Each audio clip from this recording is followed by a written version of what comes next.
I'll see you guys in the dark.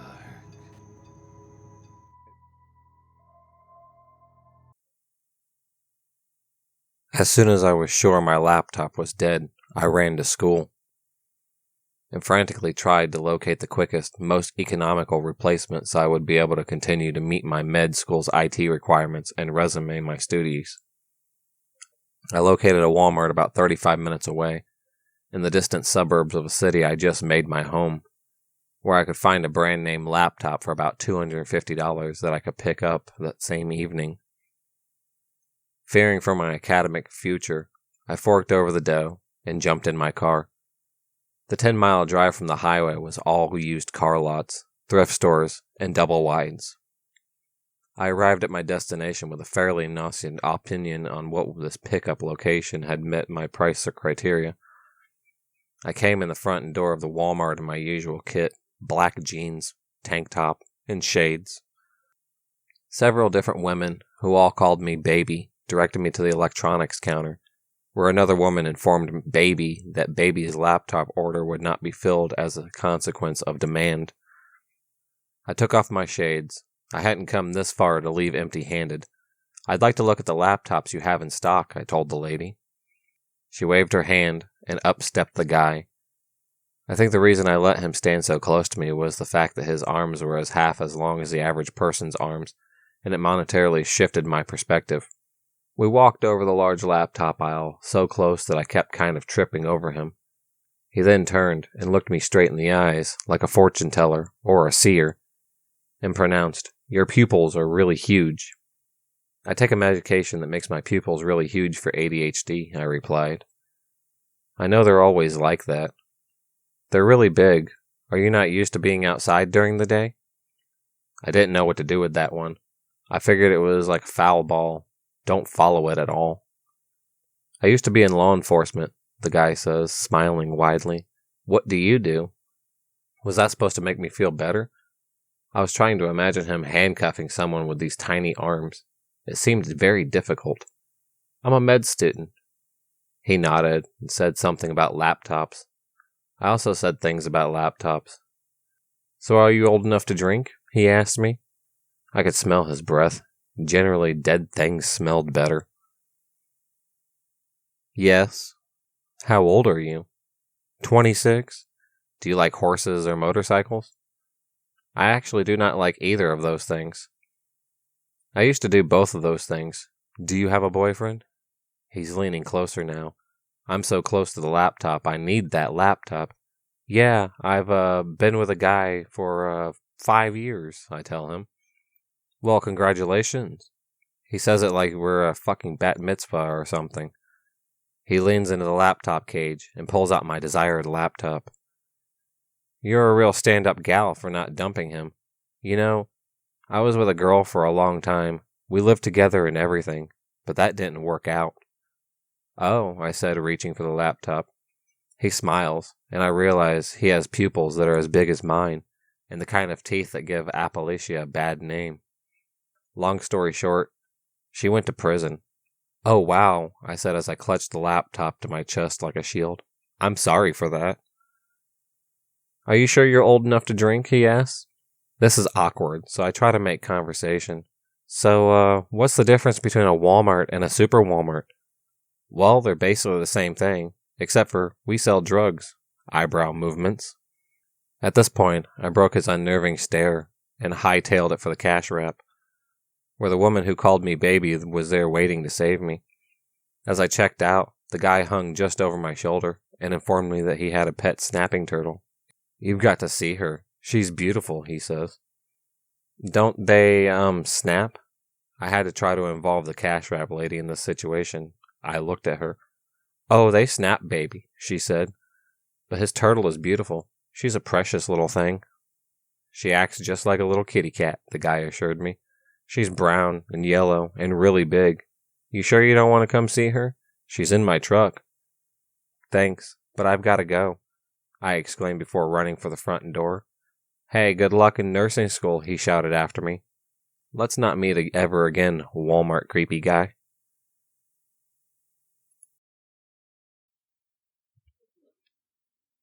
This story isn't overly scary, but certainly made me feel frightened at the time. I used to work at Target in Melbourne back in 2003 when I was 18. I'm not what you call an average female.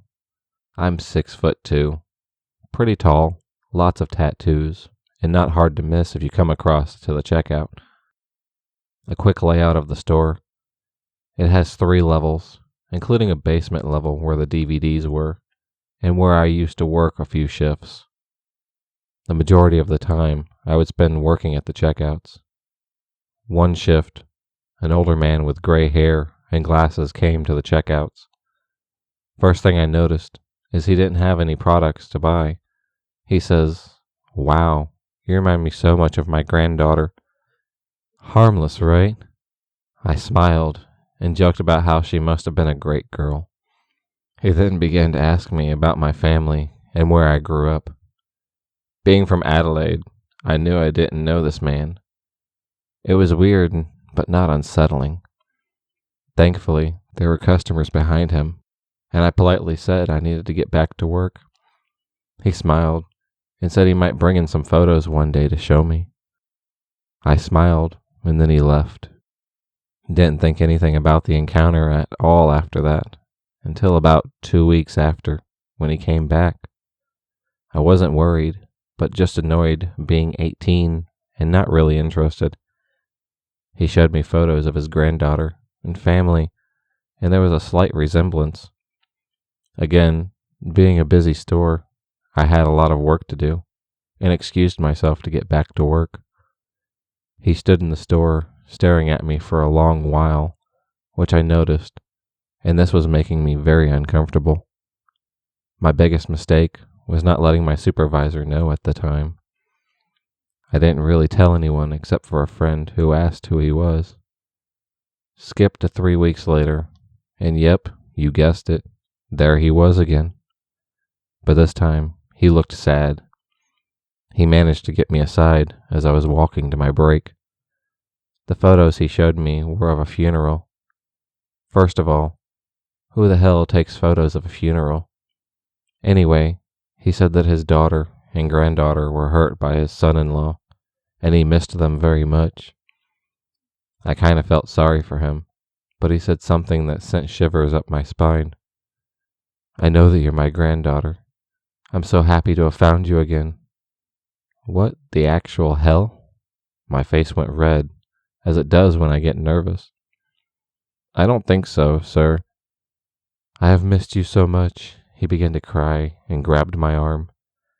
He tried to hug me, but luckily one of my tall managers walked by, and I pulled away. "Hey, Grant, do you still need help with that cage?" Grant looked confused, but he must have seen my uneasy because he nodded. "Yeah, that'd be great."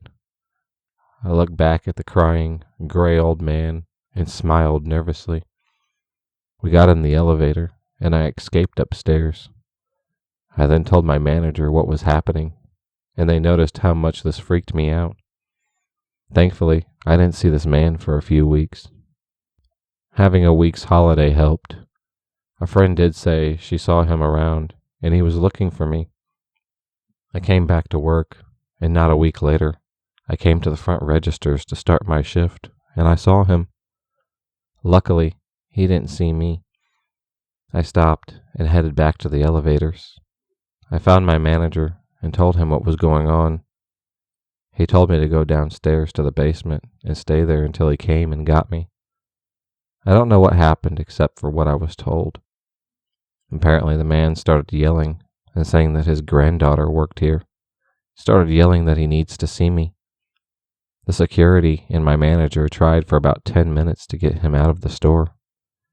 He had photos with him, female clothing, and a bracelet. I can only assume they were from his granddaughter. He started screaming his granddaughter's name and had to be dragged out of the store. From that day on, I spent most of my time in the basement, working the registers there.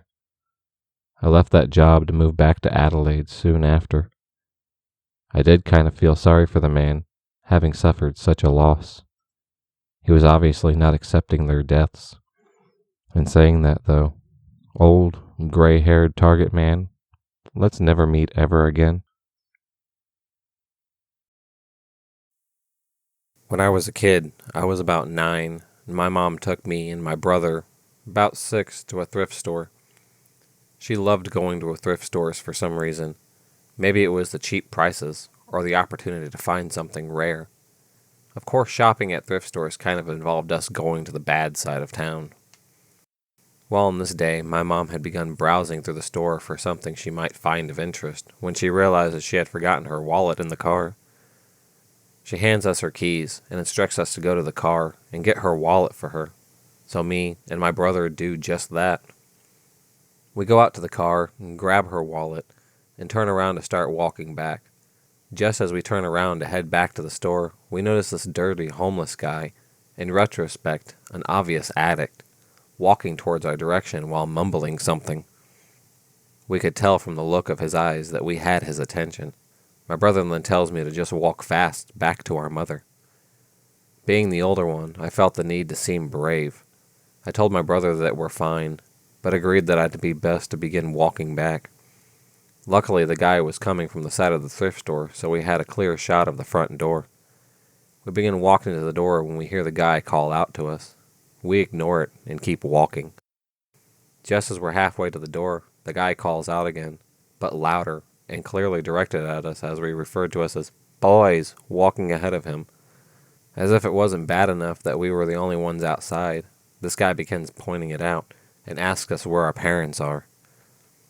For no reason other than being naive, I stopped, turned around, and answered that our mom was inside. He laughed, and as if we were bluffing, attempted to call me on it. At the time, I didn't understand why he would even think I would be lying.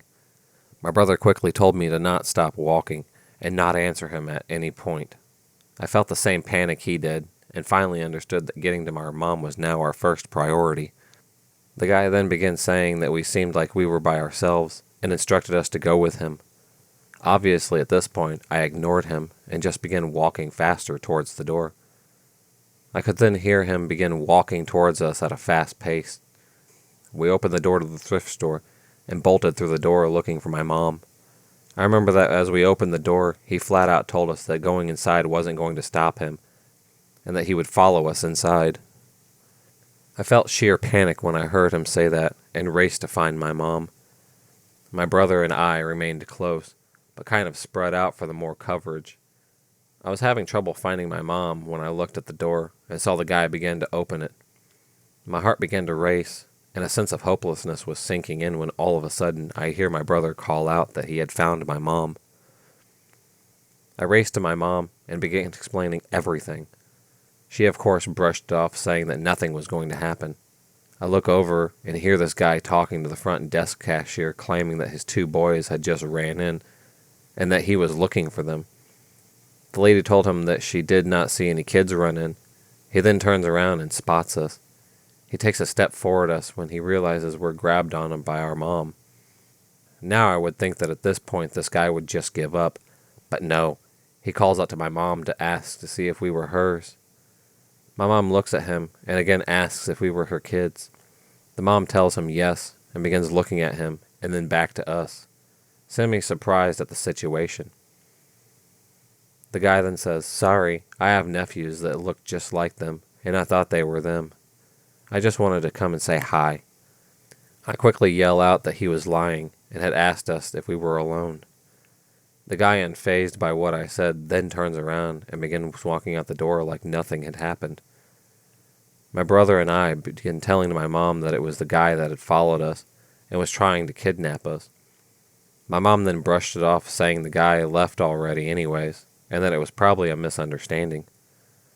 I felt angry that the guy had gotten away with harassing us, and that if it wasn't my mom actually being there, he would have gotten away with kidnapping 2 kids without a problem.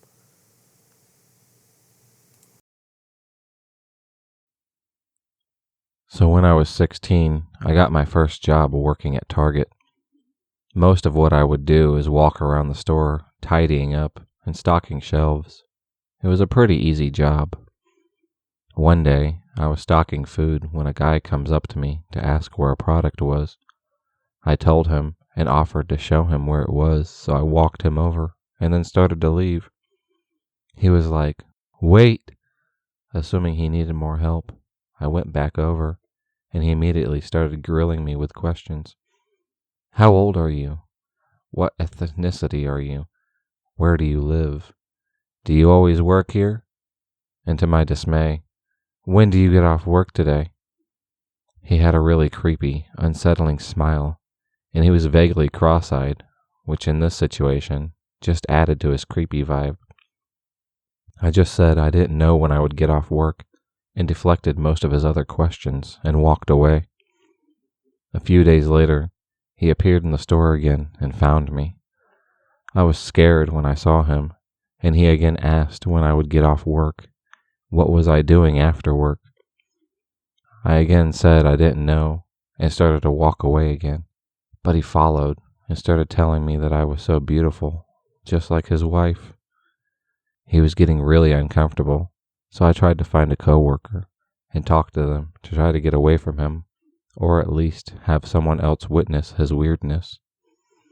I couldn't find anyone, so I said I had to go to work at the cash register instead. That got him to go away, but not before he gave me the creepiest smile ever and said, "See you after work." I was scared at that point in case he stalked me home after work or waited in the parking lot for me. I didn't want to tell my manager since I had just started my job and didn't want to make a big deal about this. Stupid decision, but luckily nothing happened after work. The guy stopped showing up and never saw him again. Guess he just wanted to scare me, but still, creeper in Target? Let's not meet ever again.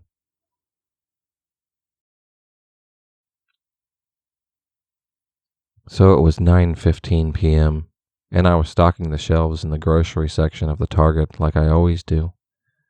I saw this someone walking towards me out of the corner of my eye, so I looked up to see who it was.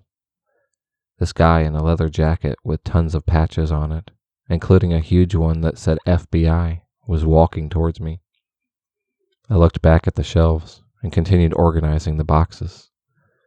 He scoffed and said, "Freaking ridiculous," under his breath as he passed by me. At this, I stood up and looked over at him to see who he was talking to, but he wasn't with anybody or on the phone. He turned around and looked at me and instantly started telling me of how, if you look at the Targets and stores in New York, you never see people stocking the shelves at night. Frickin' Connecticut. He walked closer to me as he talked, and I was hit with a strong smell of BO and pee. Then he told me to look at a very specific laws and statutes, listing off numbers I can't remember. Then he starts going off about gun control laws and how this is all because of the BJs in the White House.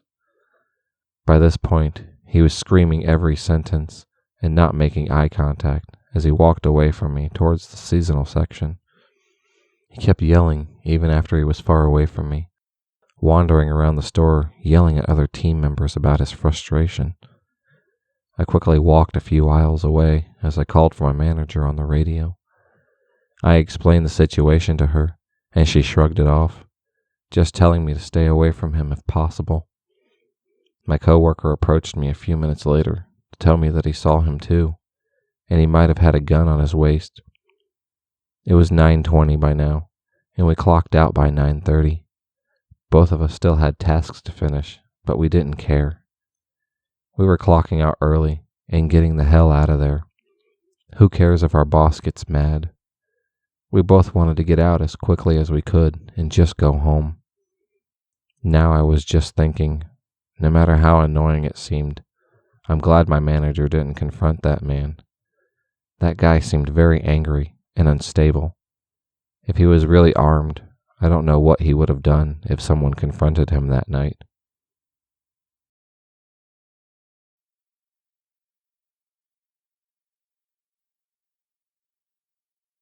I am, or at least I was, an internet person. I started a little personal blog about nothing really important back in the late 90s, and it continued for well over 10 years. Even though I wrote about nothing more than random life stuff and parenting my kids, it briefly got more moderately popular. I'm not exactly a people person. That's why I became an internet person in the first place. So the popularity was more than a little uncomfortable for me. But after a little while, it wasn't so bad. It's nice having people sympathize with crap you're going through, celebrate life's little joys with you, and just talk. I never felt better or higher than anyone. It just felt more like walking into a big sort of survivor. It felt more like walking into a big sort of survivors of XYZ Anonymous, where all you could talk about it, where you could all talk as equals and everyone had an audience for what they were saying who were actually listening. That's a nice feeling, no matter where you're coming from. I'm a very shy, neurotic sort, and I don't like interacting with people, so this is a nice medium to be able to socialize with people in a safe way.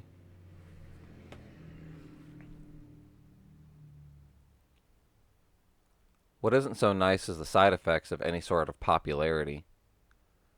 Fangirls and trolls. The fangirls usually come first, and it's more than the average, hey, I like your blog kind of people. It's the everything you say is like gospel, and I love you. People often... After that comes the crazies that are polar opposite, generally because they're disgusted by the fangirls and decide themselves better for not having that level of devotion or care. While the fangirls will go out of their way in hopes of one day catching a glimpse of you at a grocery store.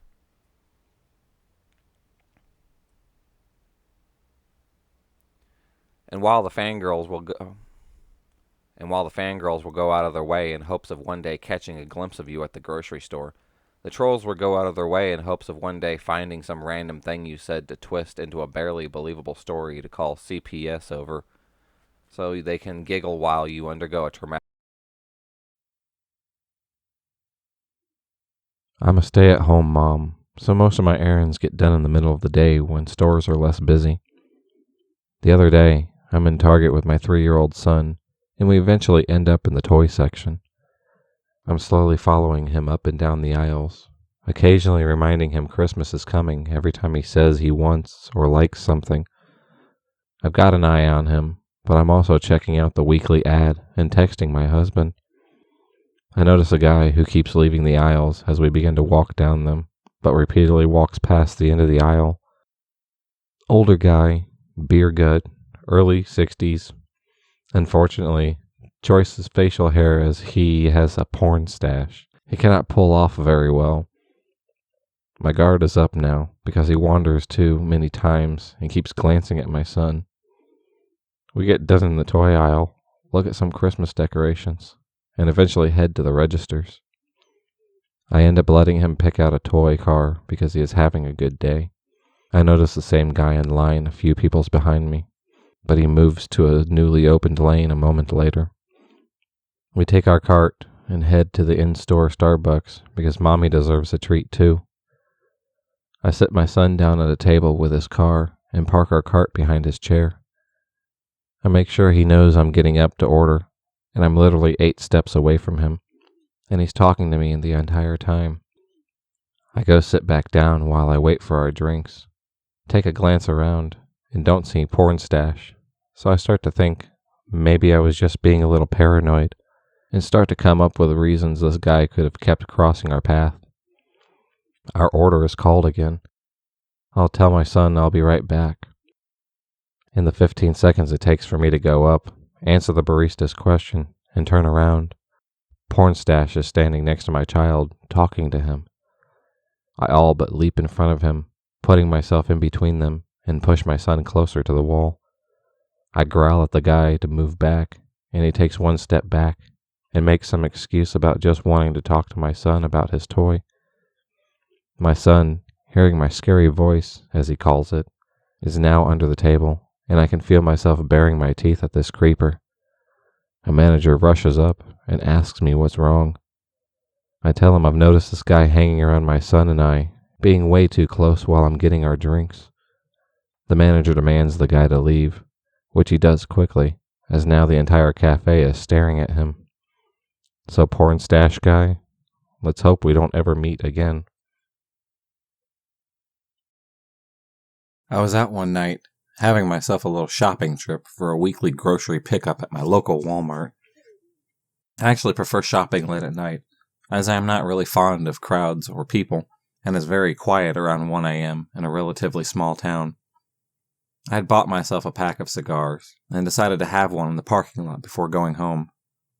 That might sound odd, but I'm a bit of an unsocial shut-in, so relaxing out of the house with a cigar and a can of Monster is pretty nice for me.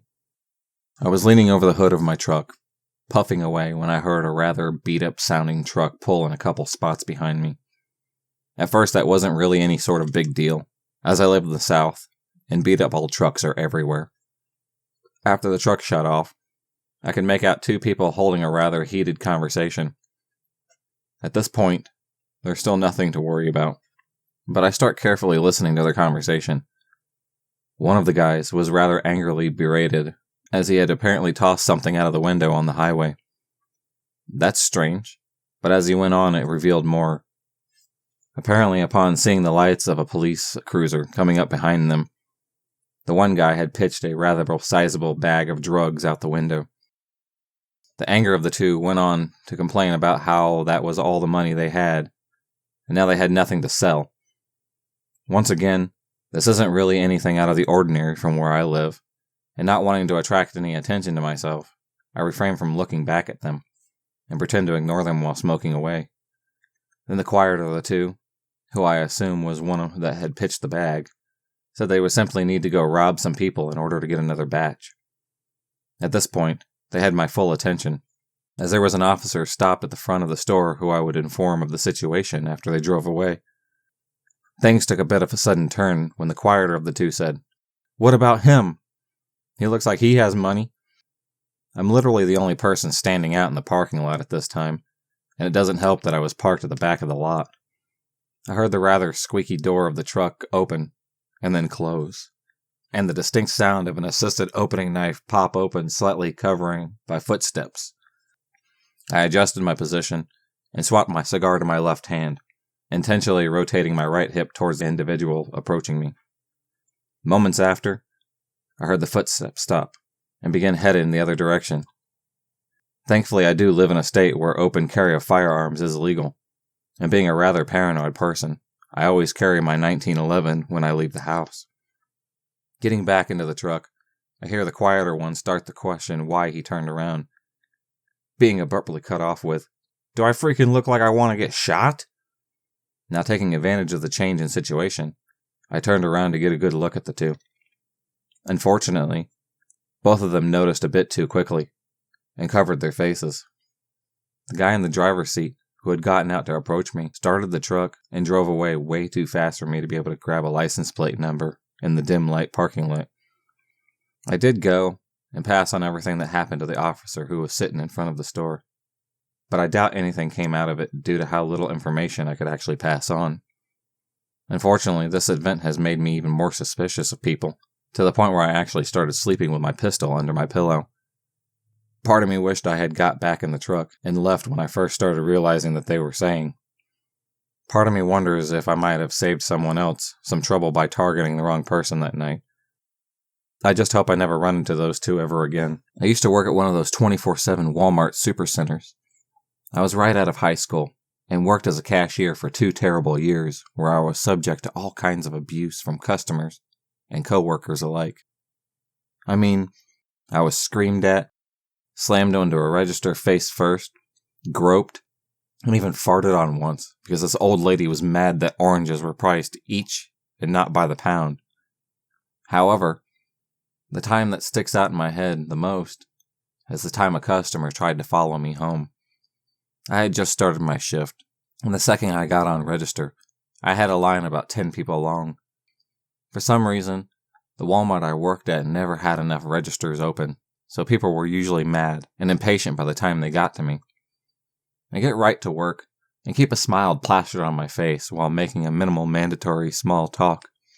Most customers were polite, but not very interested in talking, so it's easy to fall into a bit of a cashier robot mode. I get to this guy who only has 2 items, yogurt and Band-Aids. I ring it up in record time and neatly bag it, but the customer doesn't seem to be paying any attention. He wouldn't look at me or answer my greeting. His eyes were just stared right down at the conveyor belt. Maybe he was a bit zoned out? The conveyor belt didn't look too dirty. I hadn't had a chance to wash it yet because the second I'd walk over to the register, people had lined up. I tell the man his total, which was something like $4.36, and he starts fishing in his pockets for exact change without looking up. Inwardly, I groan but keep my customer service smile fixed into place while I waited. He is wearing one of those muddy brown denim jackets with lots of pockets, and as he riffles through, I keep catching whiffs of stale BO and cigarettes. His hands were pretty dirty too, and all dried from the cold weather. He dumps out an assortment of change on the counter, still not looking at me, and I begin to count it up. Everything is uncomfortably quiet. I can feel the eyes of every customer waiting in line boring into me, all except for the guy who was digging in his pants pockets. He was about 30 cents short. I let him know once I was sure he wasn't going to find any more coins. It was then that he looks at me, making this scrunched up face. His eyes were very dark brown, almost black, and they pierced right into me, as if he thought I was lying or something. While he was watching, I counted everything again. It's only 30 cents short. Can't you just give me your employee discount? No, that's against the rules, sir, I answered apologetically. Want to put something back? I wasn't about to get fired for giving someone my discount. He wasn't the first person to ask for it, but most people pretended they were joking. He wasn't joking, though. No, I want them, he said, glaring at me. I was beginning to wish he'd start staring at the conveyor belt again instead of at me. He was making me pretty uncomfortable. If I'd had 30 cents in my pocket, I would have paid it up myself just to get this guy to leave. He reaches over to take the bag, but I turn the little bag carousel so that he can't. I know you get a discount. Just plug it in. He completely blows up at this point, but I just shake my head and look at the other customers. People are watching, but no one does anything. This is just something that's inconveniencing them, even though I'm actually pretty scared. I'd already started flashing my register light so that the CSM would come, but they were notorious for taking their sweet time. I'll get a CSM, but it might take a few minutes, I nervously offer, but the man just goes off and goes on about how it's not that much and he needs it. He leaves before the superior comes over, grabbing all of his change and shoving it into his one pocket before stomping off. I'm relieved that he's gone and continue to work in uneasy silence. Everything to go on as normal. My shift ends at midnight, and I managed to clock out on time for once. I didn't have a car. It would normally call my mom to pick me up, but she was out of town, and it was too late to call anyone else, so I decided to walk rather than waste money on a cab. I only lived about 20 minutes away, and felt pretty safe walking because you didn't really tend to run into other pedestrians at that hour. After a few minutes of walking, I noticed a car was driving slowly behind me. The speed limit was 45, and this car was probably going about 10 miles per hour. I had a gut feeling and walked a little faster while trying to rationalize it. It could have been someone who wanted to offer me a ride or just get directions. But no, however, it stayed behind me and did not try to pull up next to me at all, even though they were going really slow. After about 5 minutes of this, the car finally turns off into one of the neighborhoods. I was relieved, but it was short-lived. The driver parks his car on the curb and gets out of his car, then comes jogging up to me. I realized immediately that it was the yogurt guy. He's wearing the same exact muddy brown jacket and is staring at me with those dark eyes. I turn around and start jogging down the sidewalk, and he just jogs up right next to me. I can actually hear the change jingling in his pocket. He doesn't say anything at first, so I just try to run faster without slipping. Had this guy been sitting in a parking lot for hours waiting for me to get off work? Apparently so. I feel him staring at me and turn my head to look at him while still running as fast as I can on the ice. "What color is your underwear?" he asks. This question horrified and disgusted me. So my immediate reaction was, "Don't be a creep," and I punched him right in the face. It hurt my hand like a bitch, but he stops running for a second and bends forward a bit, clutching his face. "I swear," I heard him say. "Okay," but I just keep running, and I'm too scared to look back. I'm not sure if he kept following me after that, but I didn't run straight home because I was scared of him figuring out where I lived. When I did make it home, probably about an hour later, I went to my landlady's apartment first and told her what had happened. I was really shaken up, and I told her that if she saw a suspicious guy around the building, she should call the police. My mom was out of town, and she didn't answer my calls, so I watched Disney movies until I was calm enough to go to sleep. The next day I told the managers at work what happened, but they didn't care. In hindsight, I probably should have called the police, but I was young, and I thought that if it was necessary, management would have told me to do it. I felt pretty angry that they didn't take me seriously, or care that I was scared. I wanted to go home early because I was scared that the guy would show up again, but they told me no, and made me go back to work. I quit shortly after. I never did see the guy again, but it's been about 10 years, and I'm not even sure I'd recognize him if I did. Even so, yogurt guy, let's not meet again. One extremely rare no work, no class day when I was 19, I decided to go to a thrifting store. So I drove a few towns over to a store in a rural area where I'd always had decent luck. I'd decided to do a gallery wall in my bedroom and needed some cheap frames. I'm on the phone with my mom as I wander through the store. As I approach the frame aisle, I notice a 30 to 40-ish year old man standing alone, not in an aisle or looking at anything, just staring intently at me with a large, almost comical grin on his face. In the back of my mind, I recall how long it's been since I'd been in a thrift store, and wonder if he'd been staring the entire time, and I'd just not noticed yet. This prospect makes me feel weird, not wanting to take any chances. I look him in the face and said, "How's it going?" in a tone that hope implied that I'm not interested in any sort of weird bullshit today. He says nothing, almost like it didn't register with him. He keeps staring as I walked past, still with this huge, bizarre grin, whatever weirdo face that he has. I round up an armful of frames and begin laying them out on the floor. It's early afternoon on a weekday, and there are very few people in the store. I would be inconveniencing by spreading out. Sitting on the floor, still on the phone with my mom, I noticed a shadow over my work, and it dawns on me. The man not only hasn't moved on to keep shopping, he is standing right over me, not saying a single word. My mom picks this moment she wants to hang up with me. I try to stall her, but she's at work, so I let her go. I refused to be deterred by my mission, so I would just glance at him and keep arranging, but at this point, the warning bells were just reaching atomic levels in my brain, and I'm getting very jittery.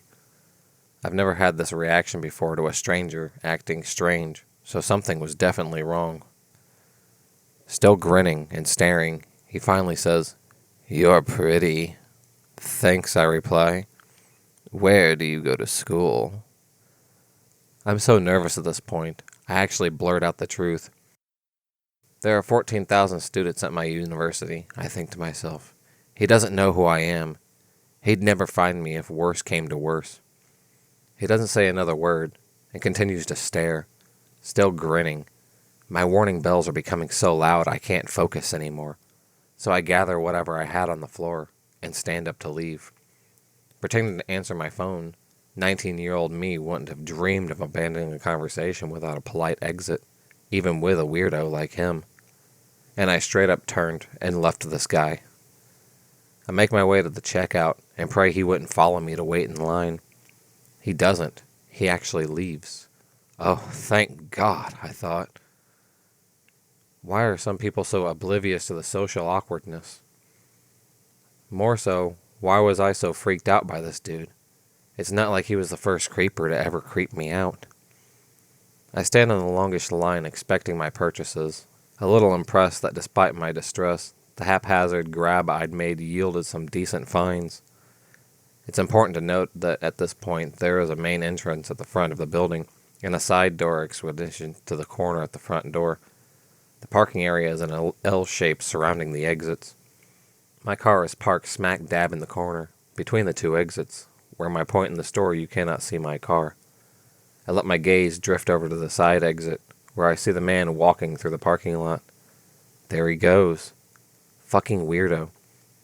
As he walks, he is staring at me through the door. A minute later, I see him pass by the front entrance, which makes no sense because there is no exit to the road from that direction. You can't even get to the sidewalk from there. Maybe his car is parked over that way. He is still staring in at me. Another minute passes, and he reversed course to meander back past the front entrance, then past the side entrance again, the whole time still making eye contact with me as I'm waiting inside the store. It dawns on me that he is covering the exits, and possibly my car. But how would he know it's my car? Because you told him which school you go to, and your bright yellow school parking pass is hanging on your dashboard, plain as day. Being a cocky 19-year-old means you don't often realize you should be worried about some things, and yet I'm petrified when I realize this. I did something I've never done until then, and haven't had to since.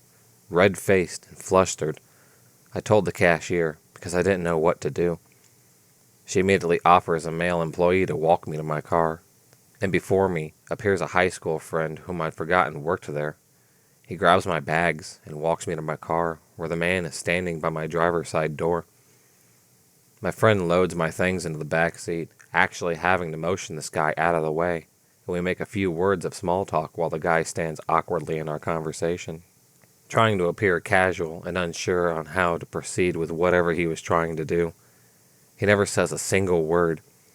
My friend closes my door behind me, gives the man a pointed enough look that he starts to wander away, and I speed towards the road. In my rearview mirror, I see the man walking out of the parking lot towards the road. He hasn't even arrived in a car, or with anyone for that matter. He wasn't waiting for anybody but me. When I left, his business was finished, or maybe even thwarted. I couldn't stop wondering if his plans would just continue, awkward small talk until I could exaggerate myself, or if he wanted to leave in my car, possibly by force. I grew up in a fairly rural area outside of Relay. It took us close to 30 to 45 minutes to get anywhere good. Needless to say, when I was right around that age, the town we were in built a new library. Coming from an avid reading family, we were all thrilled. On average, my mom, an older sister, and I would take 1 to 2 trips weekly to the library. It held a fascination for all of us. My older sister, let's call her Babs, used to come, pick out a few books, and spend the rest of her time on the computer there printing off fan fiction and stuff related to her favorite fandom, Charmed. I spent the majority of my time in the YA section and went through about 3 to 4 books a week. We were homeschooled, and therefore spent a lot of time reading and doing other stuff once our schoolwork was finished. Mom would always spend her time in the romance and non-fiction sections, and grab a big stack of books, and pick which ones she wanted by reading the first few pages of each. We had known the librarian, a lot of the regulars, and were in a very safe rural town in NC. No reason to be alert. The layout of the library was entirely open. Imagine a large school gymnasium that an architect built, with 3-story high roof and tons of natural light, and you had your library. You walk in, and the checkout is immediately to your left. YA section, and kids in front of that. Straight ahead is the computer bank. Then to the right are all of the adult books, fiction, non, etc. Then around the entire edge were small activity rooms, and reading and study rooms. This particular day was like normal. Babs went to her couple of books, and Mom off to her section, and me to mine. Now I used to sit on the floor and go through the books one by one, reading the jacket, then the first few pages of it caught my fancy. Super annoying habit that I don't have anymore.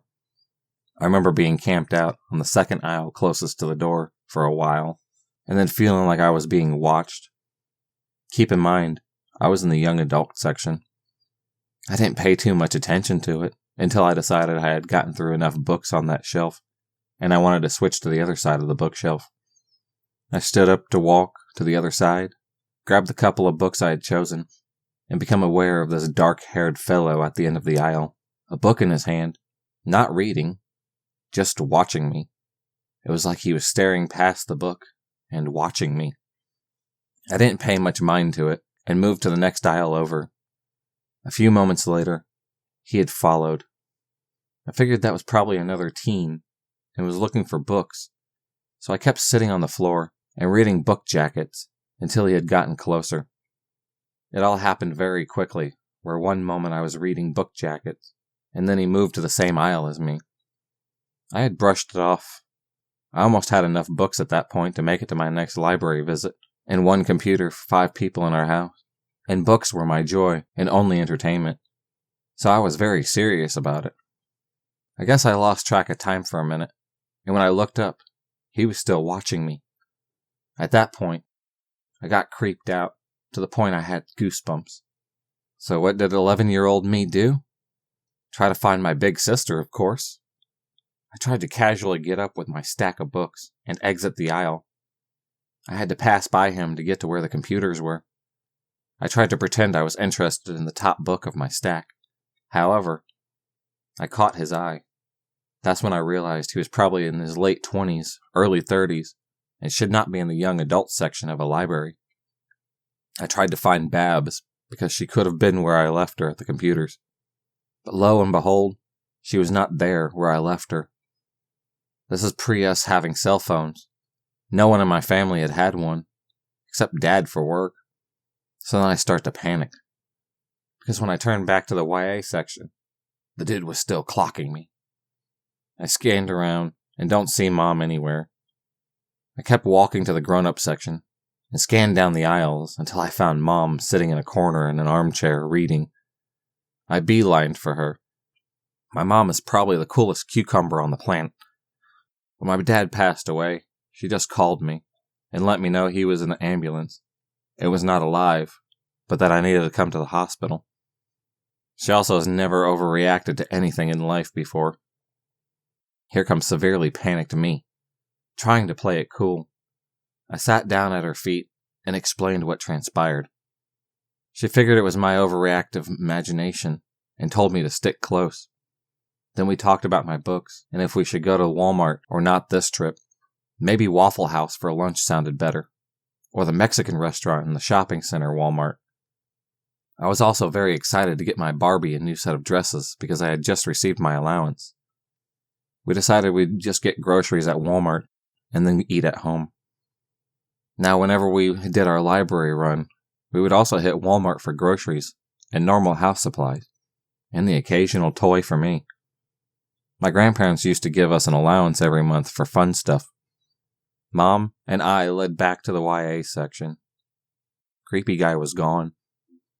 Now, while she is calm, she isn't stupid. We found Babs sitting nearby to where we left her. Been in the bathroom when I tried to find her, apparently. Mom explained what happened, and being much older than me, she said it was creepy that she didn't want to go to Walmart with us. So Mom and I would pick her up on the way back. She did give me a squeeze of my hand and kiss on my cheek for comfort when I sat with her, so that was nice, and it made me feel safe. Mom then agreed, and she and I checked out and got in the car and went. Now, I'm not saying this is safe, but it was a different time. I was a free spirit, and I roamed around, and Mom let me. I quickly forgot about the creepy guy once we got to Walmart and got excited about spending some of my allowance. A new outfit for my Barbies. The way our Walmart was set up, the toiletries and bath towels, etc., were across from the toys. So Mom was nearby getting shampoo and the likes. She let me roam into the Barbie and doll aisle, which was very close by. I turned the corner to the Barbies, and wham! There is the same dude from the library, standing next to the Barbie clothes. I froze. I basically was having a flip out before I realized I had to leave. He took several fast steps towards me and started to ask me if I liked Barbies, and I didn't say anything, but got really interested in something at the end of the aisle. Then a few minutes later slunk away to find Mom and bolted. I ran and found her, and then explained he was here at Walmart. She left her cart. I followed her. She moved so fast. She caught him at the end of the girls' toy aisle and asked if he liked messing with little girls, and that if he didn't stop, she was calling the police on her phone, and held out her hand over her pocket. The dude and her had almost a standoff before he finally just held his hands up and got himself out. Now, my mom has never in my life left a cart at a store, but she left that cart, and she and I ran to our car. Dude nowhere to be seen, and drove to get Babs at the library. We did not stop anywhere, but got back to our neighborhood. My dad was working 5 states away on a contract, so we went to the landlord's house and told him what happened, and stayed there until he could go check out our trailer and the surrounding property, because we figured if this dude followed us up to Walmart, he might follow us home. Nothing happened, but I sure as hell didn't read those books I got that week. I had forgotten about this recently until speaking with Mom. So dude who was stalking an 11-year-old in the YA section at the local library, let's not meet. When I was about 6 years old, my mom would take me and my brother to Target at 11 every Wednesday after an appointment. It was one of those huge super Targets. It was in a super safe neighborhood, and most people who went there were families. One time when we first walked in, I noticed a man who was about 50 in a Carhartt jacket and with a pair of jeans covered in holes and paint stains. I would have never noticed him, but I thought he looked different. So I did what every 6-year-old does. I stared at him. He stared back at me and gave me a toothless smile as we turned into an aisle. I didn't see him again that day. The next week, when we went, I didn't see him either. But the next week, I saw him from a few aisles away, and the next week, he was in the toy aisle. This continued for a couple more weeks. I would see him from afar, and I just thought, oh, he must come here at the same time every week like we do. Until one week, my mom told me and my brother to get something from the aisle behind her. I hadn't seen the man yet that day, but as soon as we got out of sight from our mom, he walked over to us from out of nowhere and said hi. We knew not to talk to strangers, so we didn't say anything and started backing away from him. He kept walking towards us and said, "My name's Tom. Do you want to go look at the toys with me?" After that, me and my brother broke into tears and ran back to our mom. We told her what he said, and she told us to be careful. About 10 minutes later, we were in the kids' clothing section. My brother and I were still crying, but not really making a scene. I saw Tom walking towards us and pointed him out to my mom. She started calmly walking with us to the security guard, who was about 300 feet away and standing at a door. My mom explained to the guard that someone was following us and had tried to get my brother and I to go with him. Just as she had finished describing him, he walked up next to us.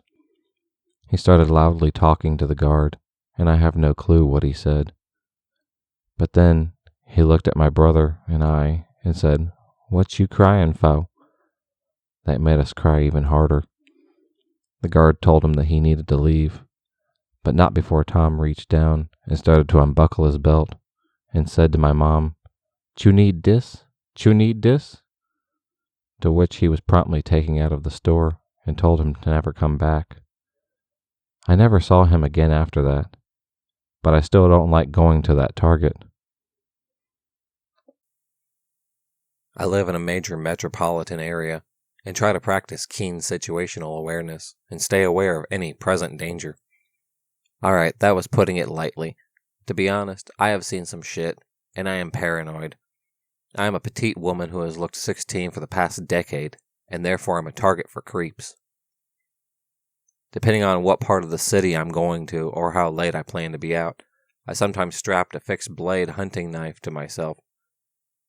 I conceal it under my pants or boots in the winter, and in the summer either strap it to my arm or around my waist. It was raining that night.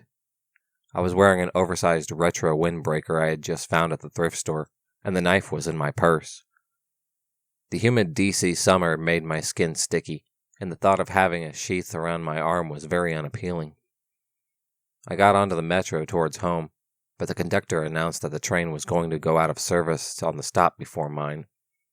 One of my buddies lives 2 blocks away from the metro stop, so I just texted him seeing if he wanted me to stop by and smoke him up. He responded saying he would be on his balcony and I could stop by and yell for him to let me into the building whenever. On the train, I usually listen to music, read, crochet, or stare out of the window with regular intervals of chasing the train for any sketchy shit.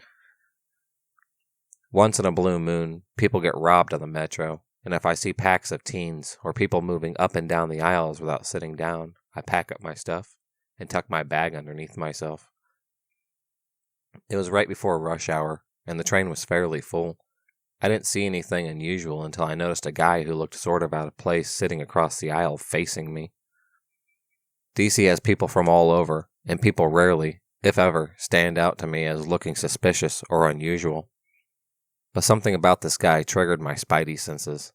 This guy was skinny, had greasy dark hair, and looked sort of Eastern European or Eurasian. He was wearing a purple button-down and tight pants, and kept talking on the phone while checking another phone in his lap.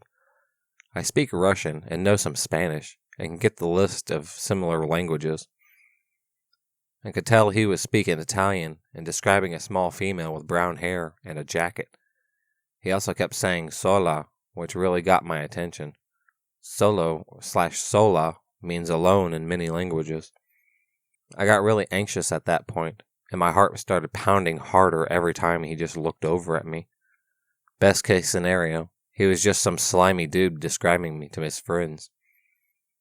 But life is too short to count on the best case scenario. I put my bag on my lap and discreetly strapped my knife to my arm underneath the baggy sleeve of my jacket, just in case. I texted my friend to see if he could meet me at the metro station so that I wouldn't have to walk by myself. However, the reception in the train was bad, and I didn't notice that the text didn't go through. The train arrived at my stop, and I tried to wait until the very last second to get off so he wouldn't follow me. The doors closed a second or two right behind me, but he was skinny and managed to slip through them. I started picking up the pace and tried to get lost in the crowd on the way to pay my fare. Once I paid, I started booking it to my friend's house without running so fast as to make myself more visible. I turned around and saw that no one was behind me, but wouldn't relax until I was at my friend's apartment.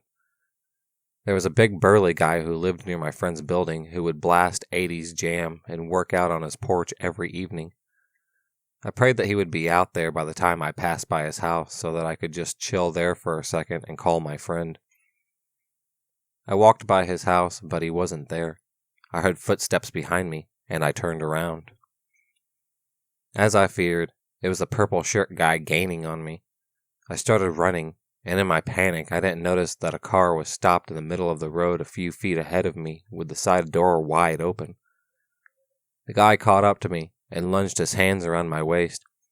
He was surprisingly strong for such a thin guy. In one of what is probably the most crucial decisions of my life, I pulled the knife out and just stabbed whoever I could. Flailing to get free, I heard fabric rip. The serrated knife had gotten caught on his shirt. I used the leverage of him gripping me to actually aim this time and got the knife under his button down and just pushed it as hard as I could. I had never been more aware of how fundamentally defenseless I am than that moment. I couldn't even scream or make a sound at all.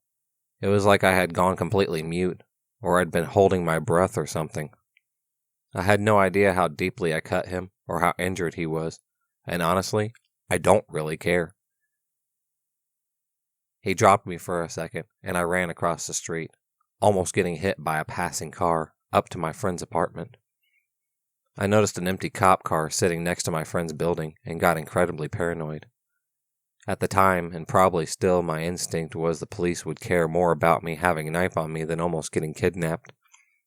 My friend buzzed me into his building, and I went inside the unlocked door, going straight to his bathroom without saying hello.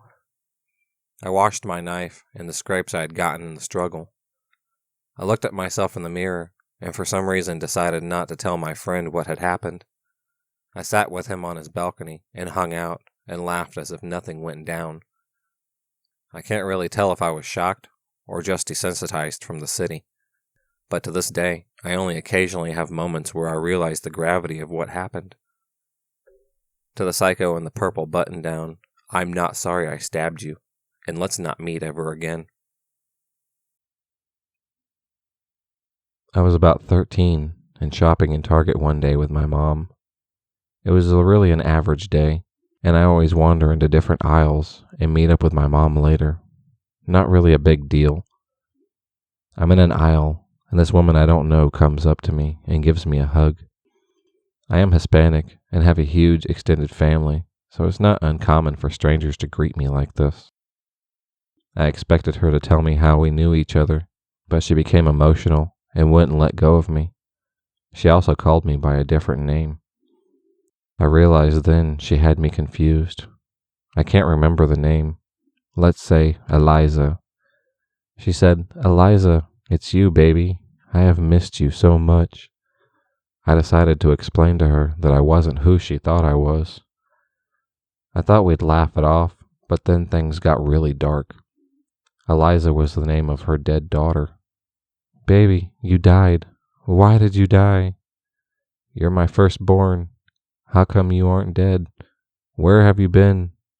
Why did you die? Baby, have you returned to me?"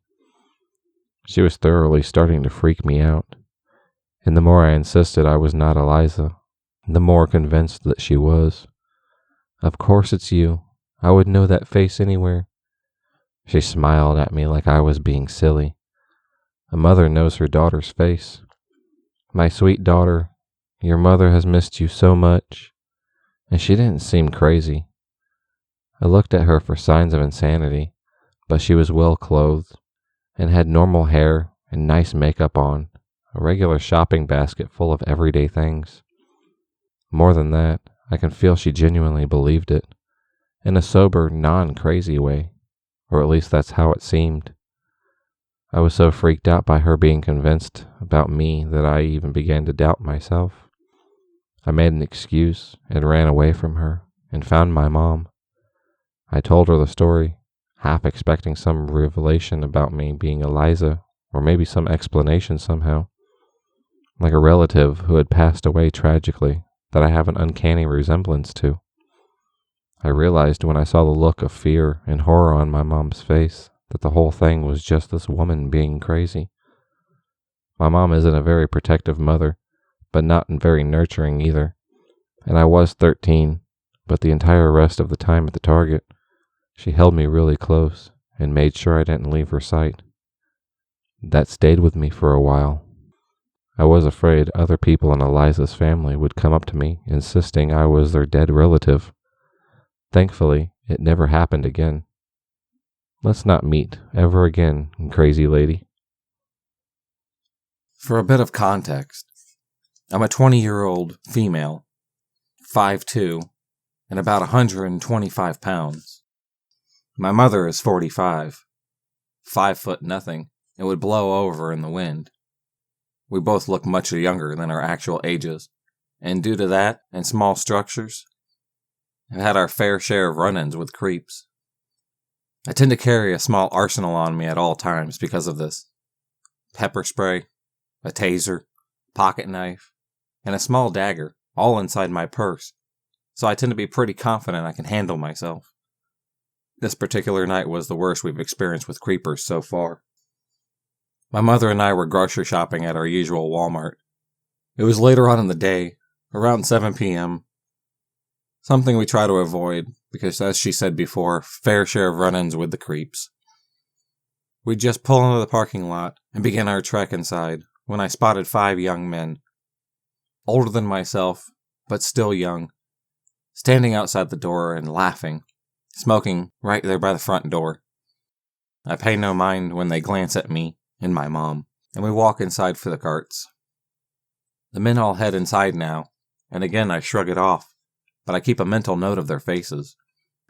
I tend to be on the paranoid side. We head inside, moving straight for the grocery section, and as we shop, I keep noticing 2 or 3 of the 5 men are all in the aisles we got in. Alarm bells start to go off, but I push the paranoia aside and just keep my head high as we walk. Most of the time, confidence puts the creepers off. I make sure to go down a few random aisles just to test it, and sure enough, at least one of them is always there. Well, my mom starts to notice as well. The more aisles we go down, and her hand squeezes mine in warning as she shoots one of the men a death glare when we stop in the cereal aisle. She tended to still be a mama bear despite that I'm a grown woman. The guy who's now moved about 2 feet from our cart just glances over and smirks at her. He's tall, lanky, with short, dark hair, partially hidden under a ball cap, and a pointed rat-like face. Mom just narrows her eyes unnerved as his response to look at her, and shoots me an unsure glance. I shrug, shooting a look his way before moving around him to grab a box off a shelf a little ways away. The hair on the back of my neck prickles suddenly, and as I turn around quickly, I jump when I see another one of the guys. This one is blonde, shaggy with oily hair hanging to his chin, with his hands tucked in a gray reflective material Punisher hoodie. He is staring up at the boxes, but a smirk was on his face as he directly stands in my path. My stomach flips, and I grip my teeth as I snap. "Excuse me!" I try to go around him, but he just moves in my path. A glare is shot at him now, not finding his antics funny, and Mom, seeming to notice, comes to my rescue by pushing the cart directly between us, asking, "Are you ready?" I nod, and he takes the hint to move now, smiling with yellow teeth as he nods to us. Mom only glares, grabbing my arm and hustling us to another aisle. Again and again, we run into these guys, and once finished shopping, I'm afraid they might try to follow us outside, so we begin roaming all over the store, taking different routes and aisles. We seem to lose them after a while, and we both relax, figuring they gave up. We head to the checkout, our Walmart having a self-checkout line made for grocery strips, so we start checking ourselves out. Halfway through unloading our items, I get that hair-standing feeling again, as I turn only to notice in the lane right next to us is, you guessed it, the same 5 guys. My stomach drops, eyes moving to my mom, who stares at them with wide eyes and a furrowed brow. Trying to shake it off, we take our sweet time ringing things up. We figured, as seeing that the guys had no more than 10 items between them, and we had a full cart, they would move on faster. Wrong. It seemed no one else had decided to check out in our lanes, so they would go as slow as they'd like, and boy, did they. For the next 15 minutes, they stood there, just watching us as we rang up our groceries, and every now and then, ringing things up. Mom grabs my arm, and we share a look. I shake my head, starting to get freaked out, as Mom starts to panic, grabbing her phone, and calls my dad.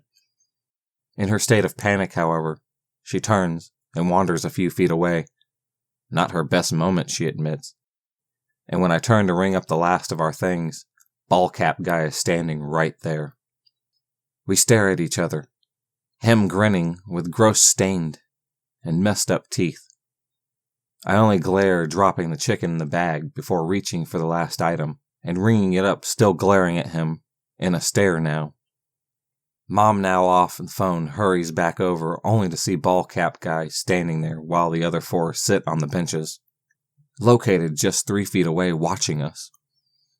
Ball cap guy simply takes an empty Gatorade bottle he'd been holding, and he chucks it into the trash can by the register without breaking eye contact before he turns to go and sit with his friends. Keep in mind, they had a trash can right by their register as well, completely empty while ours was almost full.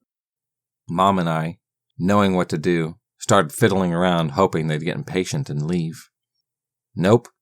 As we pay and get our receipt, they are still there, so Mom grabs my arm and steers me towards the customer service, telling me that my dad told us to have security walk us out. The guys move and walk out once we head over, and I feel relieved they finally had left. The ladies at customer service were amazing and very understanding, and stood with us the whole time while security, a big man with a calm and confident persona, came over, took their descriptions, and went to the front doors on both entrances to make sure they weren't still around. When he got back, he told us he went out to the entrance. He found 5 guys matching their descriptions, hanging around the front of the building out of sight, unless you walk out of the door and turn around. He said the minute he saw them, they took off, and he promised to walk us to our car and let the officer outside know what was going on. We thanked him and the ladies, and thankfully made it to our car with no problem, and we haven't seen those men again. So creepy guys who stalked us at Walmart, let's not meet ever again.